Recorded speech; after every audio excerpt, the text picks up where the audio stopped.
estudiaremos juntos la palabra de Dios.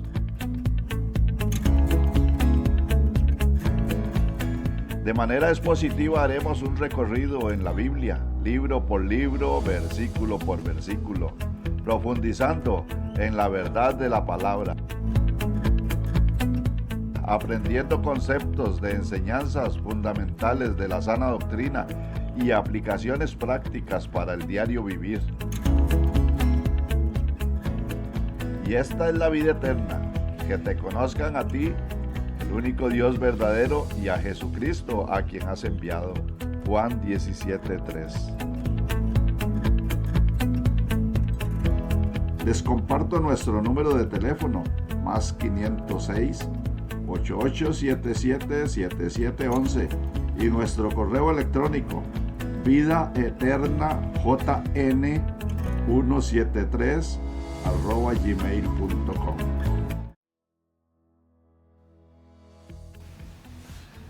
Muy bien, gracias a Dios por un programa más aquí en presencia también con ustedes en este su programa Palabras de Vida Eterna. Agradecidos con el Señor como siempre por su sintonía, pero principalmente por la oportunidad que Él nos da de tener este programa para la edificación del cuerpo de Cristo. Gracias porque usted puede estar también acá con nosotros compartiendo este precioso tiempo y aprendiendo acerca de la palabra de Dios. Le saluda Eddie Hernández, uno de sus servidores también, y recordándole siempre, como en cualquier momento lo hemos hecho, que este programa está hecho por usted y para usted también. Así que si usted tiene algún comentario, alguna pregunta, será muy bien recibido. Así que tenemos algunos medios habilitados para que usted pueda también comunicarse con nosotros en este programa. Si usted quiere hacerlo a través del WhatsApp, no importa en cualquier parte del mundo que usted se encuentre, lo puede hacer simplemente agregando el código de país, que es más 506, y el número telefónico, que es 88777711. Pero también tenemos el correo electrónico en el cual usted nos puede escribir, que es vidaeternajn173@gmail.com. También recordarles que este programa se transmite en Facebook en vivo, pero también estará subiéndose este programa ya pregrabado en lo que es nuestro canal de YouTube como Sígueme CR, y ahí encontrará este programa si usted desea ya verlo con más detenimiento en cualquier momento, en cualquier lugar. Así que también si usted desea compartirlo, será una enorme bendición. Por favor, también déjenos ahí en YouTube sus comentarios acerca del programa, qué le ha parecido y qué ha aprendido también, pues es muy importante para nosotros. Y Osquitar, agradecidos con Dios, ¿verdad? Claro, sí. Otra noche más aquí. Otra noche, otra oportunidad de compartir, ¿verdad? Gracias a Dios. Sí, y queremos siempre darle gracias a Dios por la oportunidad de abrir su palabra. Como dice la Biblia, abre mis ojos y miraré las maravillas de tu ley. Este libro tiene el poder de transformar nuestras vidas y las vidas de nuestros hermanos, aquellos que nos escuchan ahí a la distancia. Tal vez usted ahí en su casa hoy tiene la oportunidad de tomar un momento ahí a solas, o tal vez está haciendo su trabajo, o está, no sé, por dormir o levantándose, dependiendo del país, ¿verdad? De donde estén. Ahora va a ser un momento en que usted tal vez no se ha conectado tal vez con Dios, pero esta es una oportunidad para que se conecte, para que haga una relación con Dios y a través de la Biblia pueda escuchar un mensaje. Dios quiere que así sea. Nuestra oración es que al abrir la Biblia, ella transforme la vida de las personas. Que Dios les bendiga. Bueno, como siempre y tenemos de costumbre en el programa, vamos a empezar con una oración y luego Osquitar pues nos dará lectura de los versículos de Juan capítulo 1, versículos 14, o vamos a leer desde el 13 hasta el versículo 18, y bueno, como bien lo hemos explicado, creo que nos ha costado un poquito salir de capítulo 1, ¿verdad? Y hablaba de eso precisamente, Oscar, con mi pastor, y decía, bueno, es que hay mucha enseñanza, ¿verdad? Hay mucha riqueza, y creo que también usted merece que nosotros leemos la dedicación que corresponde a este estudio, y la palabra de Dios lo amerita, sí, claro, que es muy importante. Así que vamos a orar, y luego haremos lectura del versículo 13 hasta el 18 para dar un breve repaso de lo que vimos en el último programa, para luego dar seguimiento con los versículos que continúan. Padre, gracias por este tiempo que nos permites estar aquí en este programa, donde conoces el deseo de nuestro corazón, y es simplemente predicar, Señor, de manera expositiva, clara e intencional tu palabra. La intención de nuestro corazón es que cada persona que pueda recibir este estudio sea edificado a través de las enseñanzas que tú nos dejaste claramente en tus palabras, Señor, y diciendo solamente lo que tú querías decir.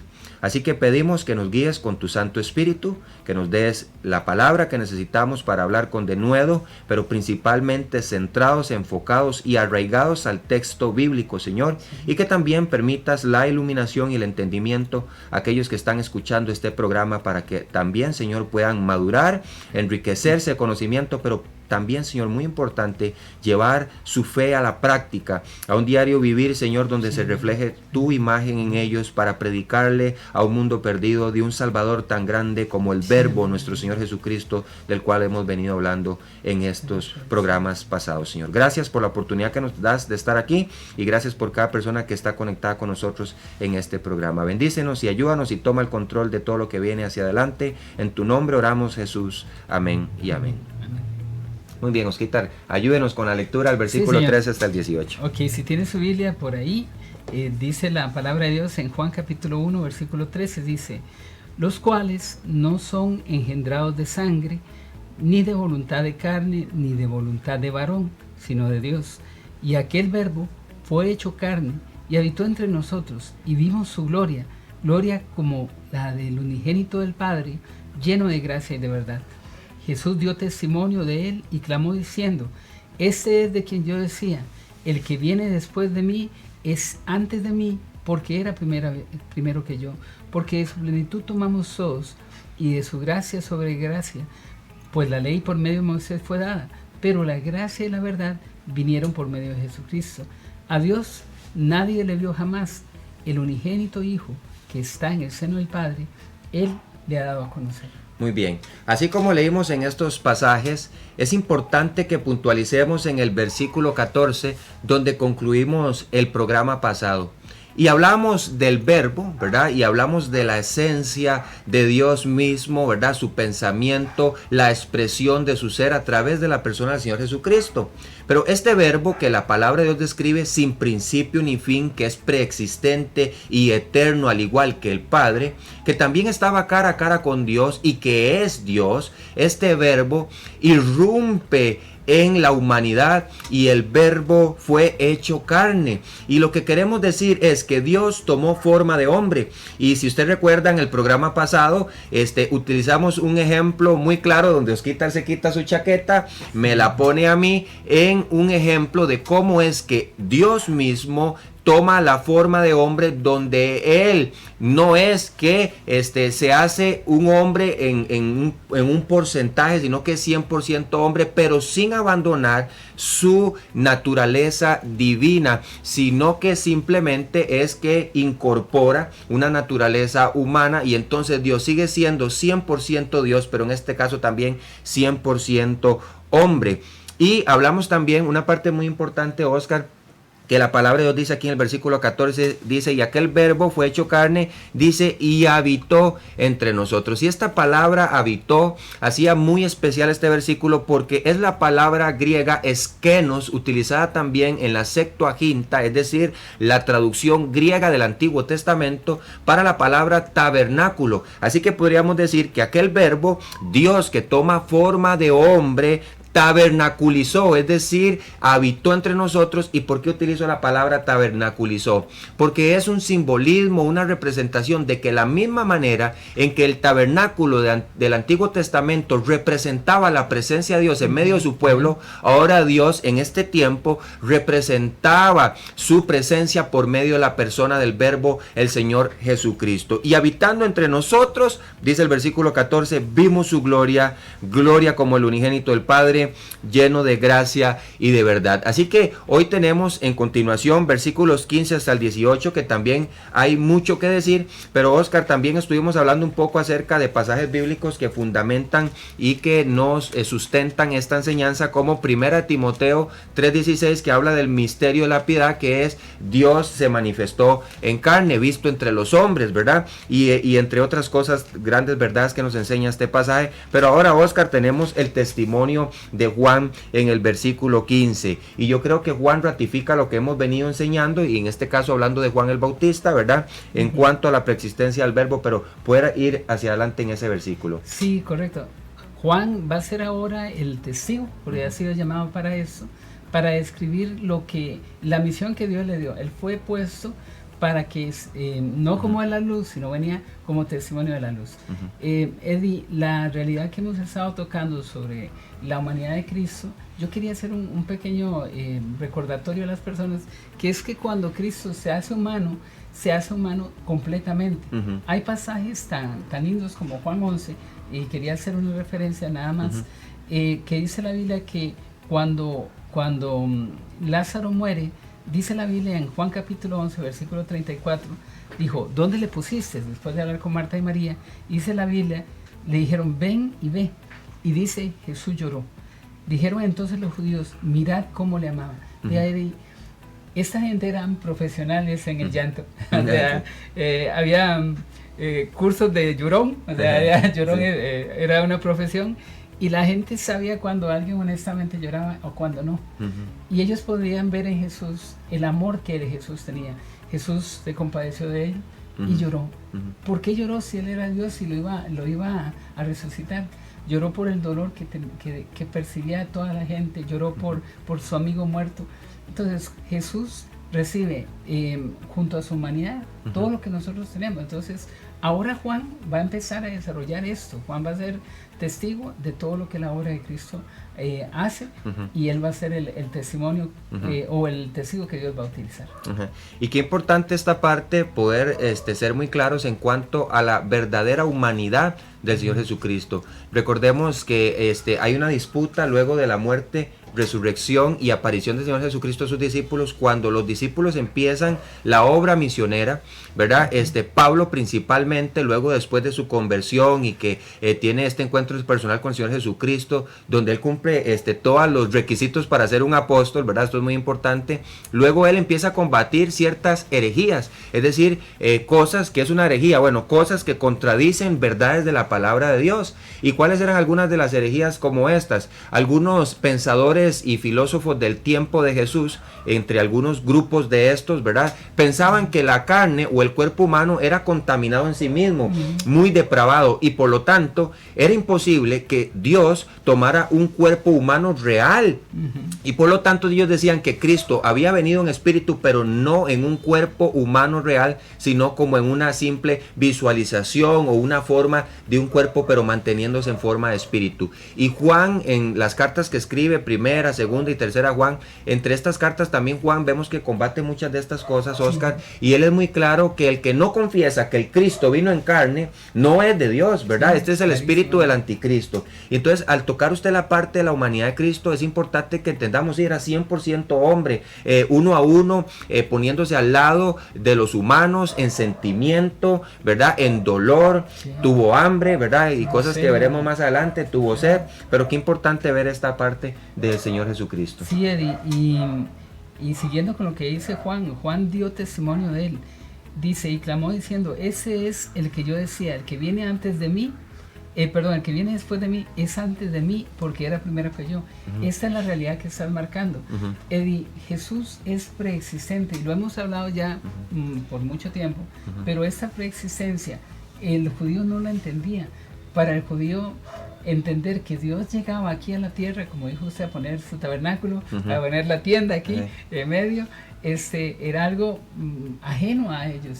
La mayoría, y aquí quiero hacer un comentario, la mayoría de religiones de ese tiempo veían un Dios lejano, enojado, bravo, un Dios que destruía a la gente, y aún el judío, a pesar de conocer al Dios verdadero, no tenía una relación íntima con él. Cuando llega Juan y dice esto que estás mencionando, Juan dice, Dios se acercó a nosotros. Él era antes que yo, sí, pero ahora está aquí. Y entonces es muy valioso lo que Juan está escribiendo. Y qué importante, porque recordemos, si nosotros somos fieles al texto bíblico, Juan el Bautista nació primero. Sí. ¿verdad? Entonces, Sí, aunque diga, 3 él, meses antes. sí, entonces él es mayor, ¿verdad? 3 meses antes, y por lo tanto, al decir que él es antes que yo, no tendrían incluso cabida de alguna forma literal. O sea, no hay forma en que nadie pueda decir, no, es que Jesús nació primero y por eso se refiere. No, la referencia es que Juan el Bautista entendía claramente que Cristo era preexistente.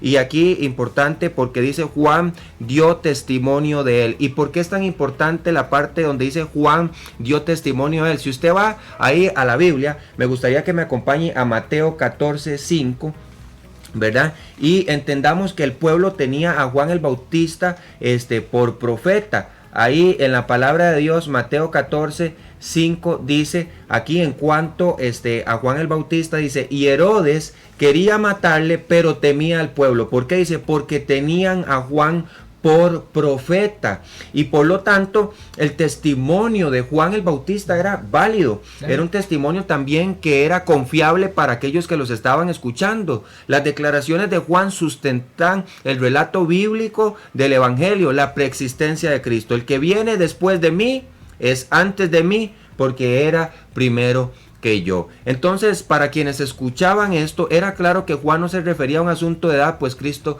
era menor que él. Así que yo creo que es importante ver todo el testimonio de Juan el Bautista en los versículos anteriores, Oscar, y ver claramente que él vino para dar testimonio de la luz. Él no era la luz. Sí. Y por lo tanto, cuando Juan el Bautista describe al Verbo, su testimonio era importante para aquellos que lo escucharon, tanto que algunos de sus discípulos lo dejaron a ser los discípulos y llegaron a ser los discípulos de Jesús. Ese es el impacto de la vida nuestra. Hemos sido llamados a ser testigos. Eso no hay forma de quitárselos. Sí, o sea, todos nosotros, usted que nos escucha allá, no sé, en Haití y algunos lugares muy lejanos, a Pamela allá en Polonia, muchos de ustedes han sido llamados a ser testigos. Y Juan lo que hizo es eso. Vamos a desglosar el testimonio de Juan. Al menos yo tengo 4 elementos. Sí. El que acabamos de tocar, que dice de su preexistencia. Luego vamos a ver la plenitud de la gracia en Cristo. Juan dice, mire, en él habita corporalmente la plenitud de la deidad, pero habita en él la plenitud de su gracia. La palabra gracia, y no sé si me estoy adelantando, porque quería leer el versículo, porque, para ponerles en el contexto algo que les voy a comentar, dice, porque de su plenitud tomamos todos, y de su gracia sobre gracia. Al parecer la palabra gracia, nosotros pensamos que solo está en el Nuevo Testamento. La palabra gracia aparece por primera vez en la Biblia en Génesis capítulo 8. Y es muy interesante, yéndonos allá un momentito y recordando la lección que nos dio Eddie la vez pasada, diciendo que la primera mención de una palabra en la Biblia nos guiaba en su uso a través de toda la escritura. Y vamos a ir a Génesis capítulo 8, y el contexto aquí entendemos que es que el mundo se ha corrompido, Dios llegó para castigarlo, pero dice la Biblia que en medio de toda esta maldad y todo esto, Dios llamó a un hombre, o hubo un hombre, dice, y Noé halló gracia ante los ojos de Dios. ¿Qué hizo Noé para hallar gracia? Nada, o sea, antes de eso, dice la Biblia que Noé simplemente era un hombre común. Dice la Biblia que Dios, a causa de eso, Dios mandó el diluvio, y después dice la Biblia, pero Noé halló gracia a los ojos de Jehová. Y después dice, fue llamado justo. Porque el proceso es así. Dios en su misericordia llama a un hombre, el hombre cree a lo que Dios dice, bueno, se ejerce la gracia, ese regalo, ese favor divino, y después es justificado. Entonces, ¿qué pasa con ese hombre? Es liberado del juicio de él. Y eso es lo que Jesús viene a hacer. No sé si sobre eso quieres ampliar o... No, más bien de hecho podemos dejar esto para el siguiente bloque, para poder dar un poco de amplitud a esto. Y qué importante ir desarrollando conceptos como estos tan claros. Recuérdese, cada vez que hacemos mención de una regla de estudio bíblico, anótela, anote el significado, anote los usos también de estas reglas, para que usted los pueda aplicar también en su estudio personal de la palabra de Dios. Por el momento vamos a ir a nuestra primer pausa y regresamos. Amén. Ok. Uy, es que no me hace una cosa.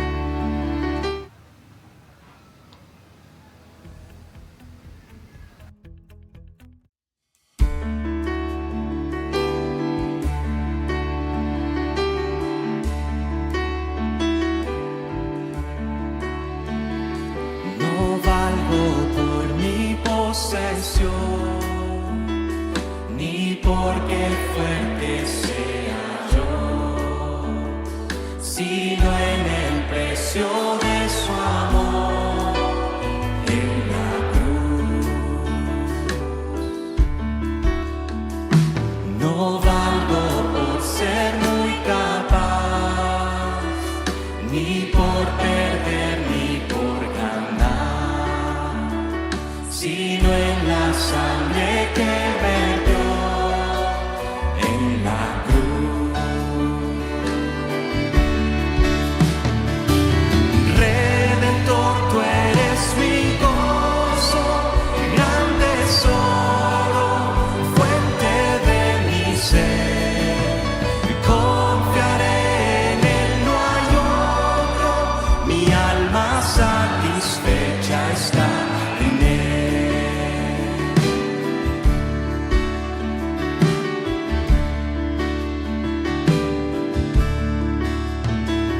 La fama y juventud se irá, como la flor que hoy no está, mas vida eterna tú nos das en la cruz.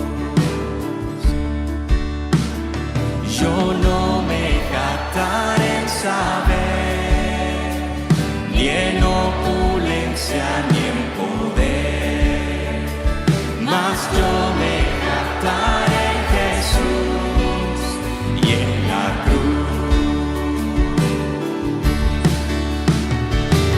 Redentor, tú eres mi gozo, gran tesoro, fuente de mi ser. Confiaré en él, no hay otro, mi alma satisfecha está en él.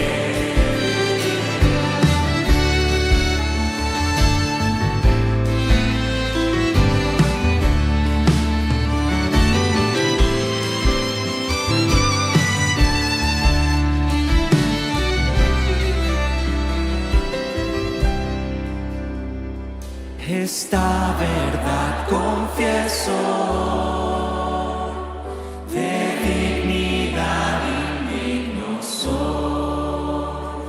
Tengo valor, pues me compró en la cruz. Redentor, tú eres mi gozo, gran tesoro, fuente de mi ser. Confiaré en él, no hay otro, mi alma satisfecha está en él. Redentor, tú eres mi gozo, gran tesoro, fuente de mi ser. Confiaré en él, no hay otro, mi alma satisfecha está en él.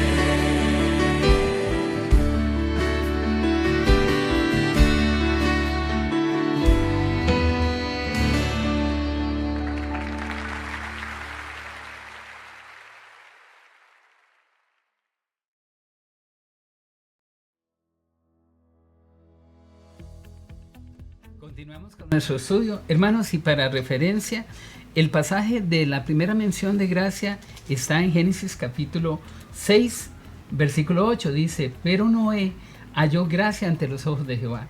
Y como vemos, previo a esto, no hay ningún evento de acción de Noé. Noé no hace nada, porque la gracia es el resultado de la misericordia, del favor de Dios. Aunque la palabra de gracia normalmente está relacionado al Nuevo Testamento, la gracia es un tesoro entregado a los hombres desde el principio. Dios en este momento está diciéndonos desde el libro de Génesis que Él da su favor para todos sin ninguna, digámoslo así, sin ninguna demanda. A partir de ese momento, Noé y su familia son bendecidos por Dios, librados del juicio, y se les da un nuevo mundo. Es increíble. Ese cuadro de gracia es un ejemplo de la obra de Cristo y son guardados dentro de un arca. Cuadro del Señor Jesucristo. Sí, qué bueno esto. Y la parte, bueno, usted dice, como un cuadro del Señor Jesucristo. Cuando esas cosas se mencionan, yo creo que son las oportunidades mías para explicar. Sí. En la palabra de Dios, déjeme decirle que muy claramente va a encontrar dos tipos de analogías, por decirlo de esta forma, o representaciones de verdades espirituales a través de la palabra de Dios. Oscar mencionó algo muy importante como un cuadro, que lo voy a explicar en un segundo, y luego también hay otro que se llaman tipos en la palabra de Dios. Y en el caso de, por ejemplo, Abraham y su hijo Isaac, ahí tenemos tipos de Cristo. En este caso, un padre, Abraham, en una referencia a Dios que había de sacrificar a su único hijo Isaac. De la misma manera que el padre da en sacrificio a su único hijo Jesucristo.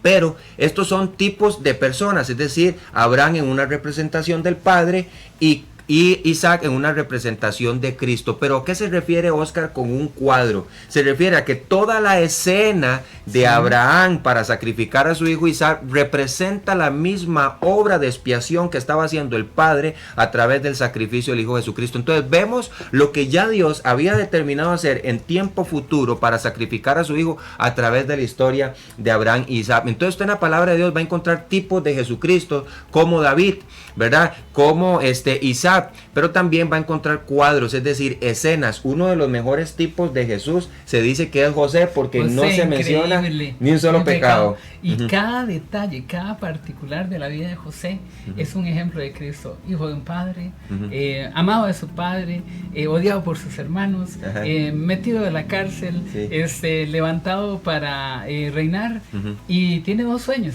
uno de gloria terrenal y otro de gloria celestial. Y a que no sabes qué significa su nombre en egipcio, Safnat Panea, significa Salvador del mundo.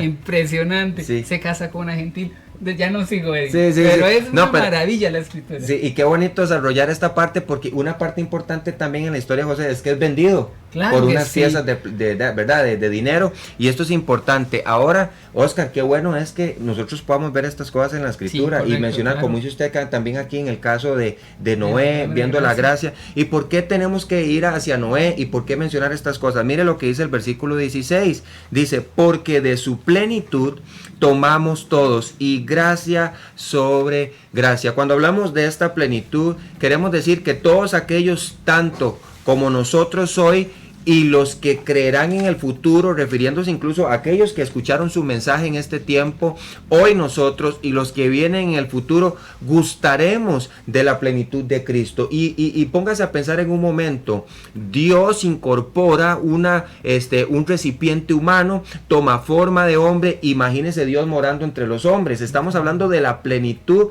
de la deidad, como lo describe la escritura. Imagínese a Dios morando entre los hombres. ¿Cuál es una de las cosas que con mayor importancia vemos reflejado en la persona de Jesucristo para nosotros? Es la gracia de Dios. Y podríamos explicarlo de una palabra, en una frase muy sencilla. ¿Qué es la gracia? Es un regalo inmerecido. Es la extensión de todo el amor y la bondad de Dios para el hombre pecador, que más bien es deudor, y por lo tanto no hay nada que pueda exigir contra Dios. Y sin embargo vemos esta extensión de la gracia de Dios. La gracia y verdad expresadas de forma plena, completa y total en la persona de Jesús, siguen siendo la fuente de vida a los creyentes hoy y por la eternidad. Y ahora hablábamos yo y Osquitar, ¿verdad? ¿Cómo podríamos dar una claridad de gracia sobre gracia que explica este pasaje, ¿verdad? Y ya que Él es el que sustenta todas las cosas, nosotros podemos ver esta fuente de vida en Cristo, pero gracia sobre gracia es la extensión plena de la misma, plenitud en todo el sentido de la palabra. Si usted quiere ver la mayor porción de gracia expresada en esta tierra, tiene que ver a la persona del Señor Jesucristo. Y aquí me gustaría hacer un alto para una aplicación personal muy importante, Oscar, y es esta. Muchas veces las personas tienden a pensar que como ya no estamos bajo la ley, algo que hablaremos en los versículos adelante, ¿verdad?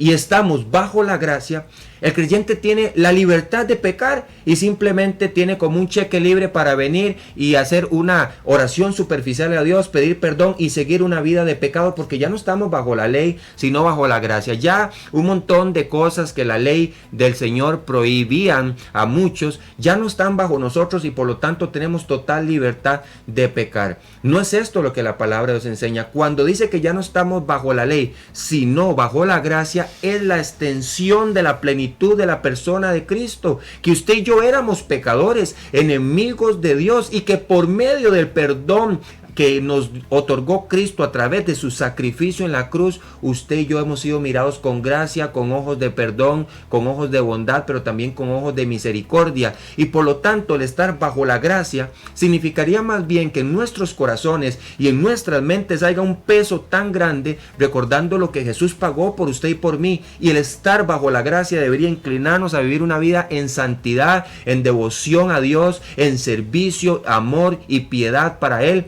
porque Él lo merece, porque Él entregó todo en la cruz por usted y por mí. Entonces, esa es la verdad, el verdadero concepto de que ya no estamos bajo la ley, sino bajo la gracia. Correcto, Eddie. Y aquí sí es muy importante. El apóstol Juan hace una comparación. Y ya entrando al tema de Moisés, lo que mencionaste aquí dice que porque de su plenitud tomamos todos y de su gracia sobre gracia, dice. Pues la ley por medio de Moisés va a ser un paralelo acá entre la ley, dice, que fue dada por medio de Moisés, dice, pero la gracia y la verdad vinieron por medio de Jesucristo. Aquí sí es donde vamos a entrar un poquito en estos dos conceptos, de ley y gracia. Primero quisiera que viéramos cómo el Nuevo Testamento trata este tema. En Romanos capítulo 3, uno de los pasajes que más declara la situación de la justificación, primero detalla el efecto de la ley. La ley fue diseñada para qué. ¿Cuál crees que fue el propósito? ¿Qué dice la Biblia? ¿Cuál era el propósito? Sí, el propósito de la ley era demostrarnos o mostrarnos el pecado. Era revelarnos el pecado, correcto.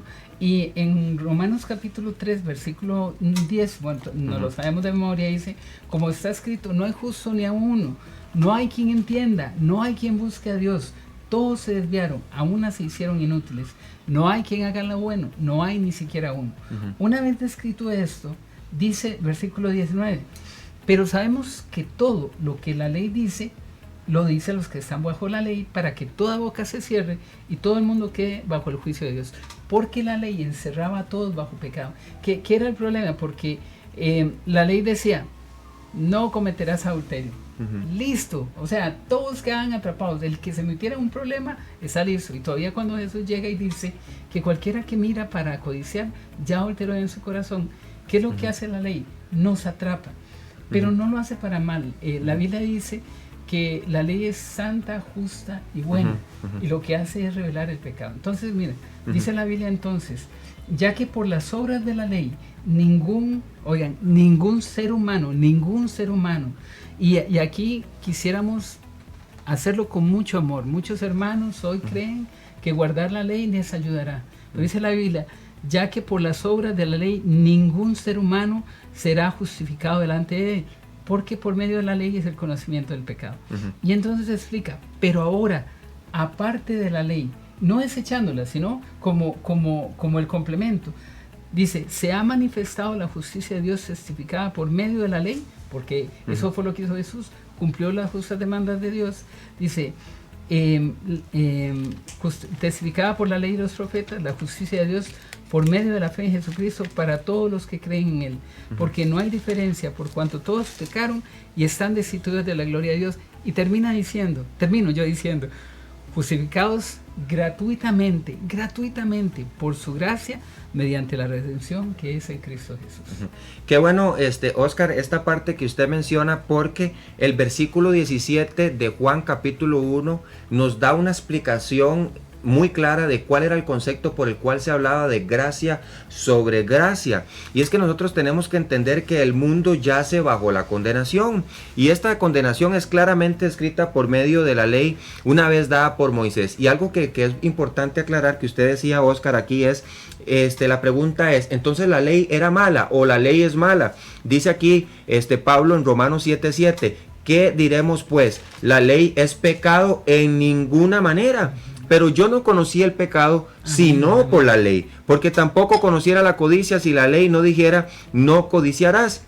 Mas el pecado, tomando ocasión por el mandamiento, produjo en mí toda codicia, porque sin la ley el pecado está muerto. Y aquí yo tengo el despliegue hasta el versículo 14, pero vea lo que me gustaría que haga un énfasis muy claro ustedes, que va lo que dice el versículo 12. Usted puede leerlo desde el 7 hasta el 14, pero mire lo que dice el versículo 12. De manera que la ley a la verdad es santa y el mandamiento santo, justo y bueno. Luego dice en versículos 13 y 14, luego lo que es bueno vino a ser muerte para mí.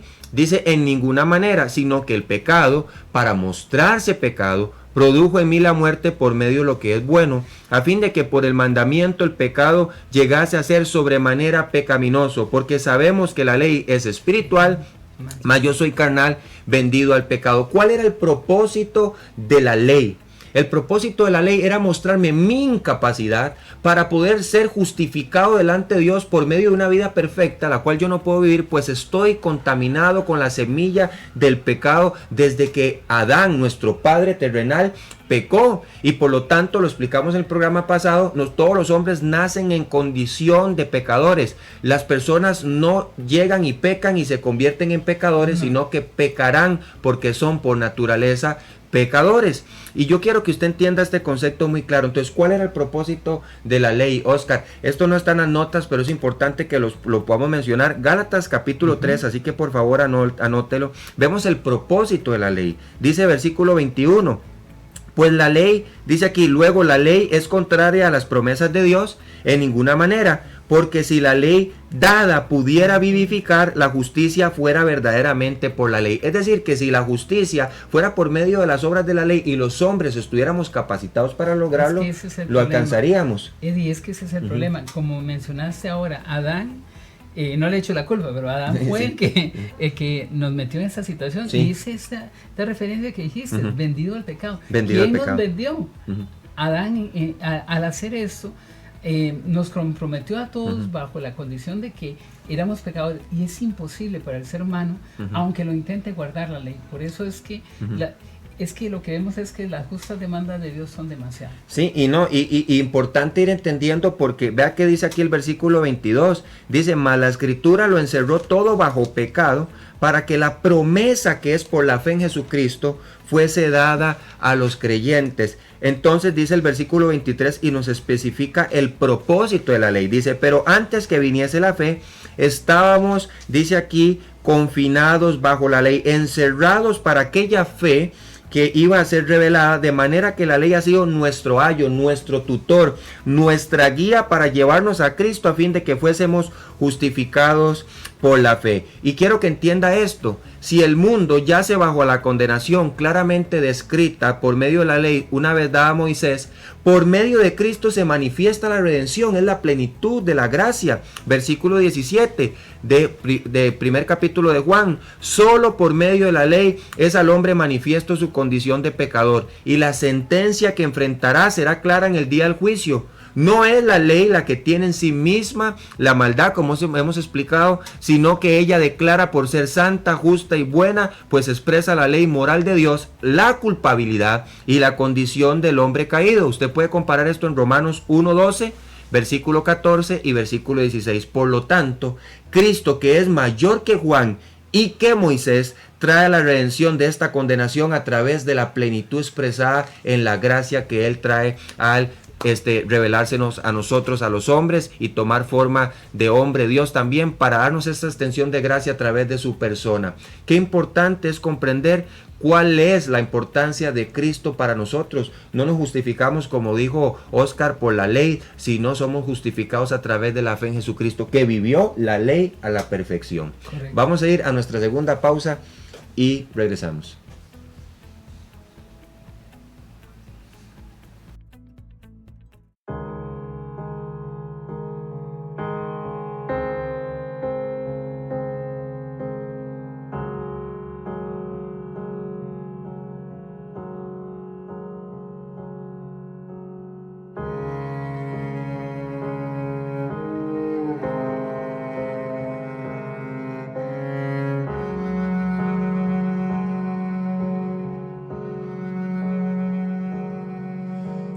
puede ser que el bueno y justo se hizo hombre y fuera a morir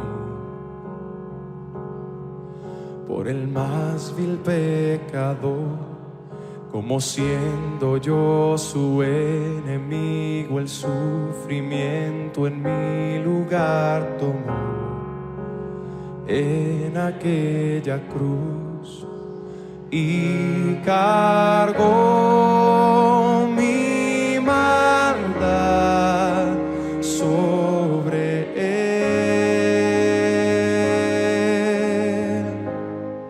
Su rectitud por la fe mía es.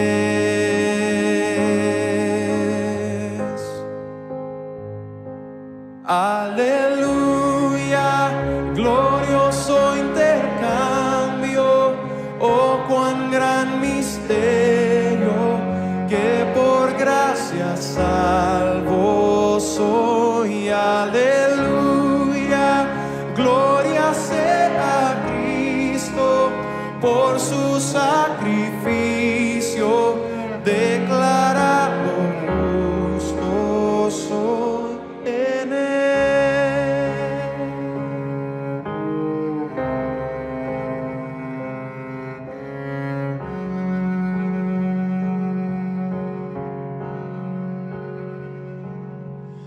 ¿Cómo es posible que en Jesús, como a su Hijo, Él me recibió? Y su nombre llevo hoy, su perfecta vida de obediencia al Padre, al yo creer, Él me otorgó y perdón me dio, pues cargó mi maldad sobre él. Su rectitud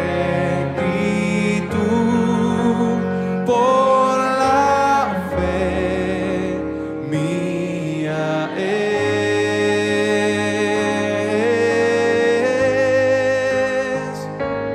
Aleluya, glorioso.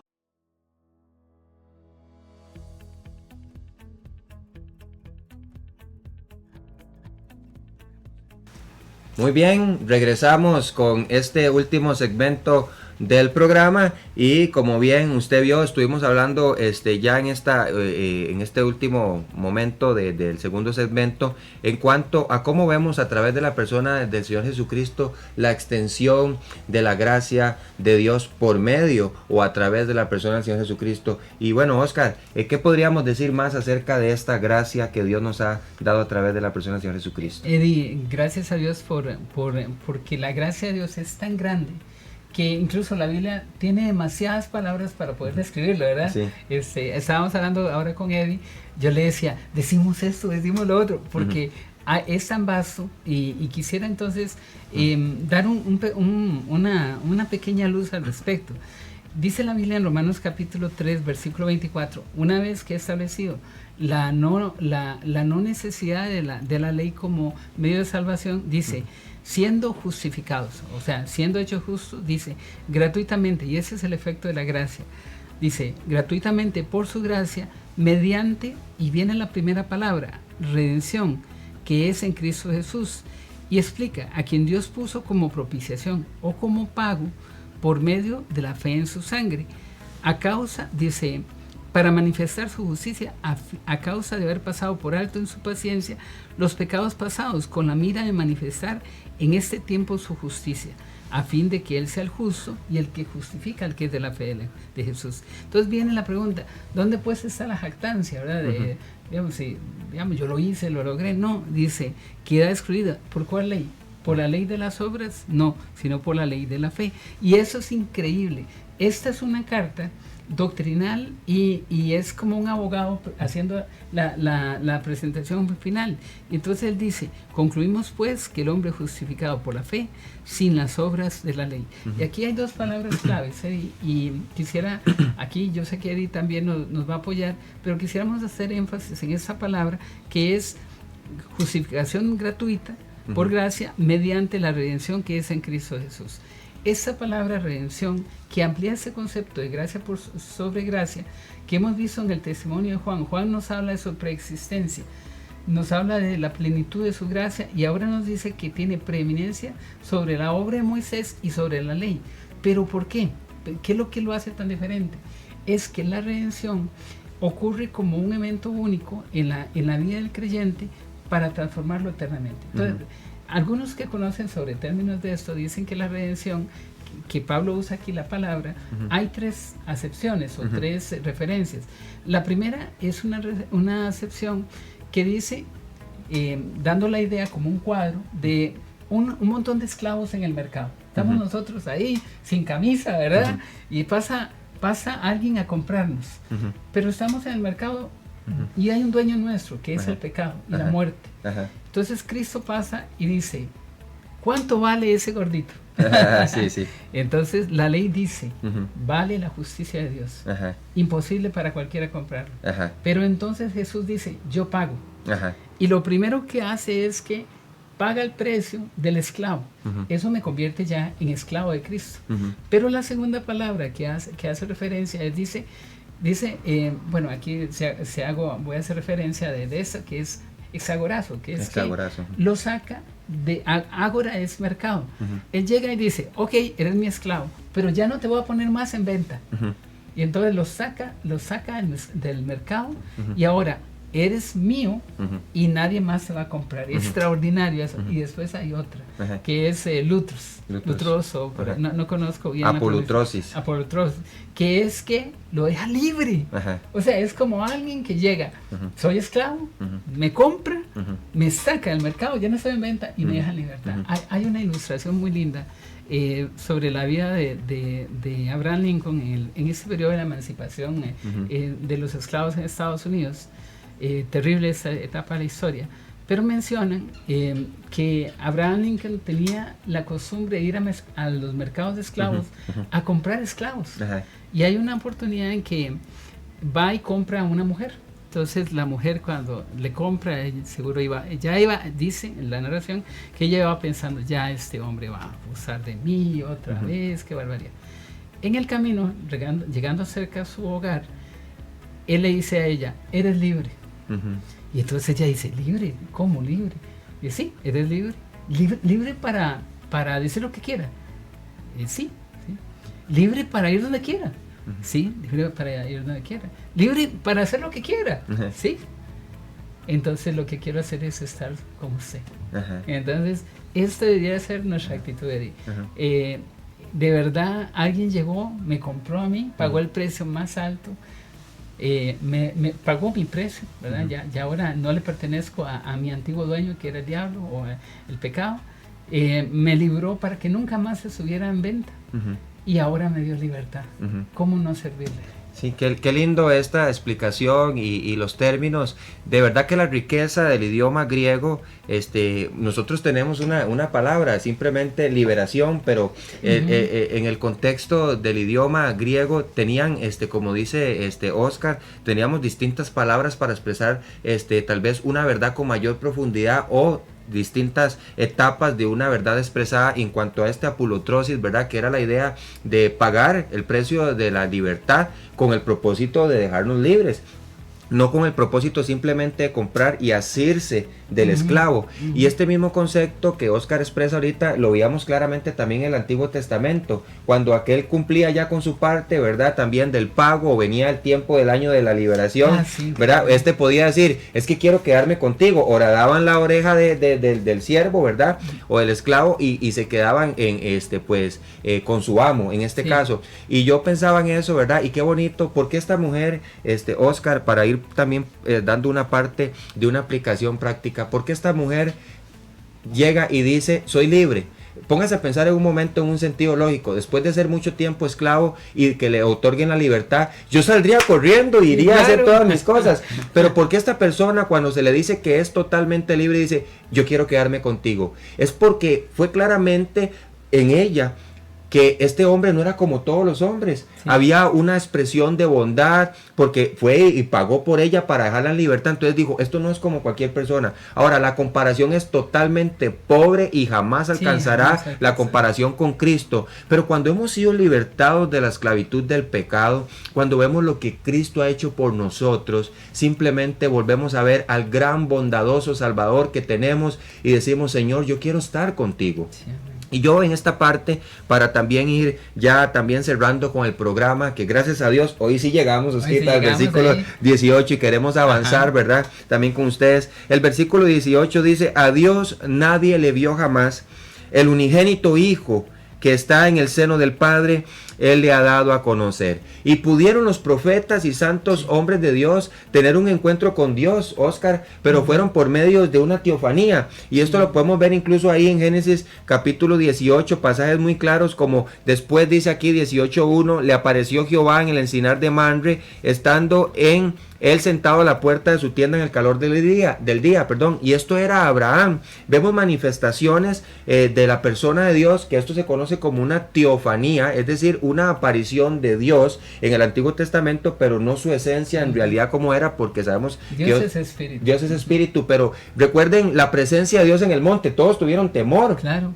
¿Verdad? Y recordemos que también no era la presencia misma de Dios. Ningún hombre podría ver a Dios y permanecer de pie, ¿verdad? Pero también vemos a través de las apariciones de Dios, que se conocen como una teofanía, ¿verdad? En este caso aparecieron 3 hombres y entre estos estaba Jehová, ¿verdad? Pero es una teofanía, no es Dios mismo, ¿verdad? Y dice aquí también que tenemos en Éxodo 33, 20 al 23, lo que son antropoformismos, ¿verdad? Cuando Moisés quiso ver la gloria de Dios, dijo, no podréis verme y resistir, entonces lo que veréis será mis espaldas. Entonces, cuando vemos antropoformismos, ¿qué es esta palabra antropoformismo? Ya explicamos que es una teofanía. Un antropoformismo viene de 2 palabras griegas, que la primera es antropos, que es la palabra para hombre, y morfos, que quiere decir forma humana o forma de hombre.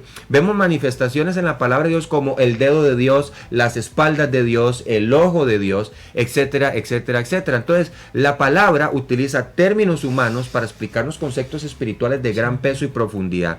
Pero la esencia y la naturaleza del Padre, preste mucha atención a esto, fue únicamente descrita y conocida por el Verbo de Dios. ¿Recuerda quién era el Verbo de Dios? Es la explicación más clara de la esencia, el pensamiento y el ser de Dios a través de la persona de Jesucristo. Así que si el Verbo es la esencia, el ser, la sustancia, la expresión, el pensamiento de Dios, ¿quién lo podría explicar mejor sino el Verbo mismo? Claro que y en este caso, cuando Jesús se nos manifiesta a nosotros los hombres, cuando Jesús toma esta forma humana, Dios toma forma de hombre y habita entre nosotros, claramente nos revela con total claridad al Padre. Y esto es importante porque Él es fuente de todo saber y conocimiento absoluto y en plenitud de Dios mismo.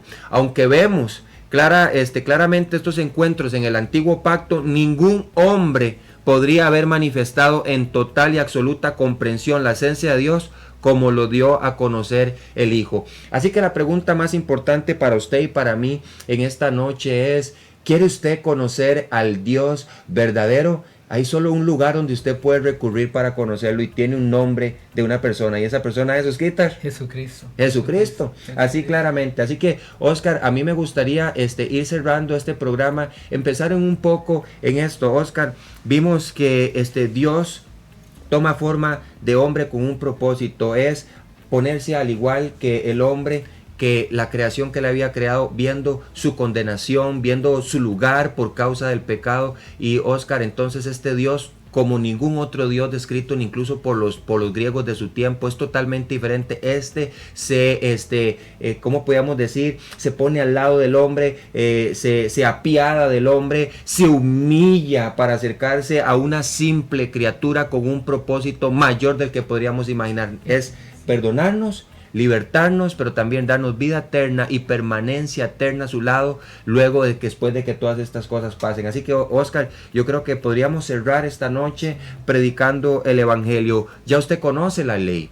La ley describe claramente: por cuanto todos pecaron y están destituidos de la gloria de Dios. Usted y yo somos pecadores y la paga del pecado es la muerte. Pero, Oscar, ¿cómo podríamos explicarle también a nuestros oyentes, si alguna persona no conoce a Cristo, cómo podría venir hoy a este Dios revelado a través de la persona del Señor Jesucristo tomando forma de hombre para poder ser salvo? Eddie, ese es el mensaje más importante que podemos dar y es, Jesús dijo con claridad: yo soy el camino, soy la verdad y la vida. El camino, la verdad y la vida. Nadie viene al Padre si no es por mí. Y fue porque Él se acercó a nosotros y nos mostró el camino. Antes de Él, nadie tenía una relación con Él como un hijo, un padre, ¿verdad? Él llegó y reveló al Padre. Hoy en día usted y yo, bueno, tenemos la oportunidad de acercarnos a Dios por medio de Cristo. El pecado nos separó. Vimos cómo la ley lo que hace es mostrarnos el pecado. ¿Quién de nosotros no ha mentido, no ha hecho algo malo, ha pensado algo malo? El pecado nos atrapó, nos enredó, y hoy muchas personas que quizá nos escuchen o nos ven están angustiados porque dicen: jamás Dios me va a perdonar lo que hice, jamás. Pero hoy el mensaje es que hay gracia sobre gracia. Dios ha perdonado. Si ha perdonado a Pablo, me ha perdonado a mí. Bueno, yo a mí más que a Pablo, ¿verdad? Pero hoy la gente puede ir con él con esperanza. Hoy, si no conoces a Cristo, ese es el día para que arrepentido vayas a Él. Un hombre preguntó en una prisión, porque él era carcelero, pero él estaba preso ahí también. Y él dijo: señores, ¿qué debo hacer para ser salvo? Y la respuesta fue: cree en el Señor Jesucristo y serás salvo. Y eso va para ti también. Qué bonito, Oscar. Y yo creo que la palabra es muy clara. ¿Qué necesita usted? Es solo una palabra clave: es confiar, pistis, creer, pisteo, fe y confianza en la obra del Señor Jesucristo. Dice la Escritura que usted y yo, pecadores, separados de Dios, un día Cristo vino a morir por usted y por mí, tomando su lugar y mi lugar en la cruz del Calvario. Fue escupido, fue golpeado, fue humillado, una corona de espinas sobre su cabeza, grandes clavos en sus manos, un gran clavo en sus pies, pero no bastó solamente ahí, sino que en su agonía también fue por muchos burlado y también humillado por usted y por mí. Pero ya en el último momento, Oscar, ya recordando también lo que pasó en esta semana pasada, él dijo: consumado es. ¿Qué quiere decir esto? Que él pagó. Sí, él pagó nuestra deuda. Ya no hay nada. O sea, vea, hay varios conceptos. Algunos dicen que es el concepto económico cuando dice se acabó la deuda.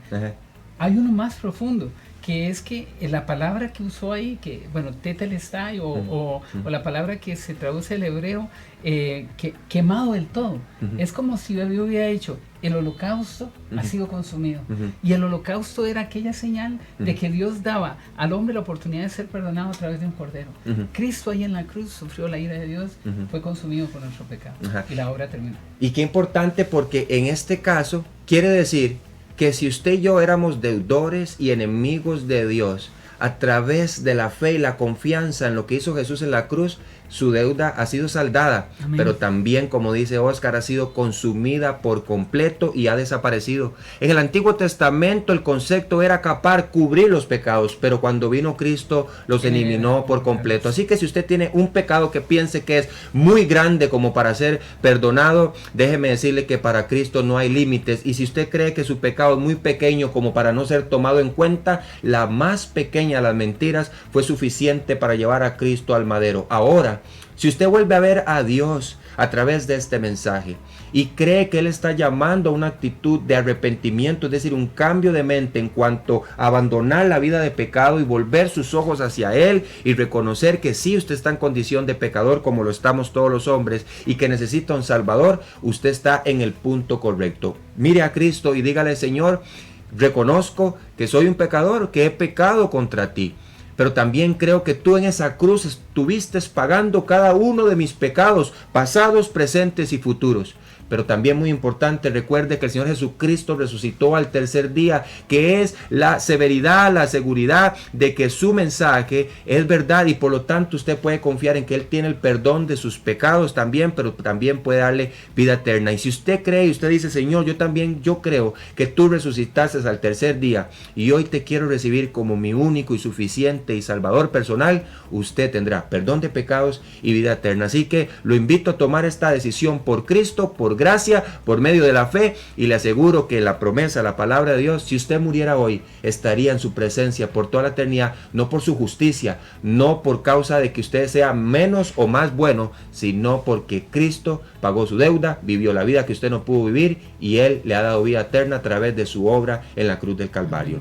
Gracias por estar con nosotros y nos vemos, si Dios lo permite, en el próximo programa.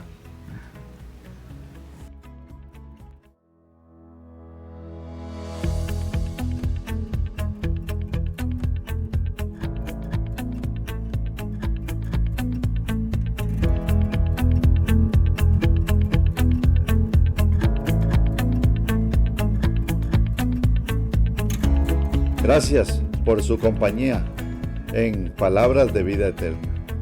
Le esperamos en el próximo programa con más de la palabra de Dios, fortaleciendo su fe y crecimiento en el conocimiento de Dios. Que el Señor le continúe bendiciendo con sus abundantes riquezas.